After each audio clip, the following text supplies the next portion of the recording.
Nope, I just started it. Kenneth and Ruth Wilson, both in their 70s, enjoy visits from their daughter Diana. She stops by their Moore home regularly to help prepare meals and assist with errands and getting to and from doctor's appointments. It's a bit of a change for Kenneth and Ruth, who just a few years ago were caregivers themselves to an aging parent. Mom and Dad were always the caregivers. They took care of my grandfather and stuff. But, as you know, caregivers kind of, it takes its toll on them. And so it wasn't too long after my grandfather passed that we noticed that my parents were having more and more health issues. Kenneth has macular degeneration, which has affected his vision, and eventually it also impacted his ability to drive. Of course, making sales calls, and I work by appointment, and statewide. And you get to the point that you can't,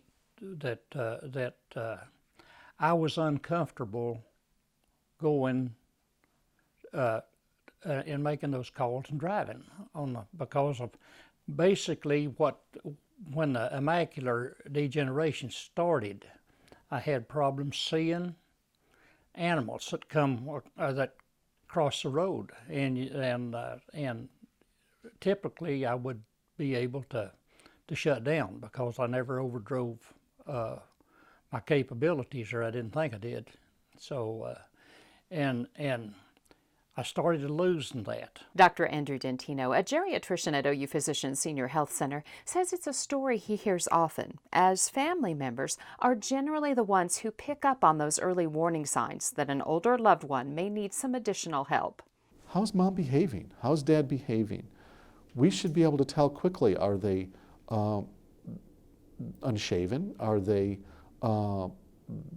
with other types of evidence of possible self-neglect?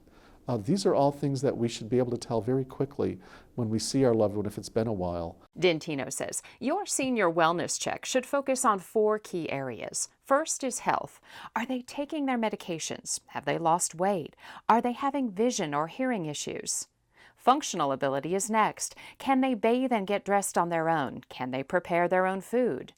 Then look at cognitive ability. Do they remember to pay their bills, check the mail, and eat? And finally, behavior. Are they showing signs of abnormal behavior or having trouble remembering things? Being a caregiver all those years and then suddenly having to ask somebody is hard. But I don't want to fall, and and I want to stay in my home as long as I can. I just so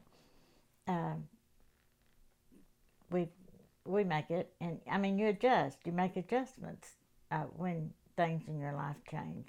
Change is never easy, but Dentino says family members can help there too. By making it a privilege of a rite of passage, if you will, the 8th grade graduation is no different than the right to be chauffeured. The home ec certificate you got when you were in high school is no different than mother now receiving Meals on Wheels. So when we make it a privilege and a rite of passage, we look at life seasons, and we're giving in a different way, and we're not taking away. Which is exactly what Kenneth and Ruth are doing now. Do you want cornbread?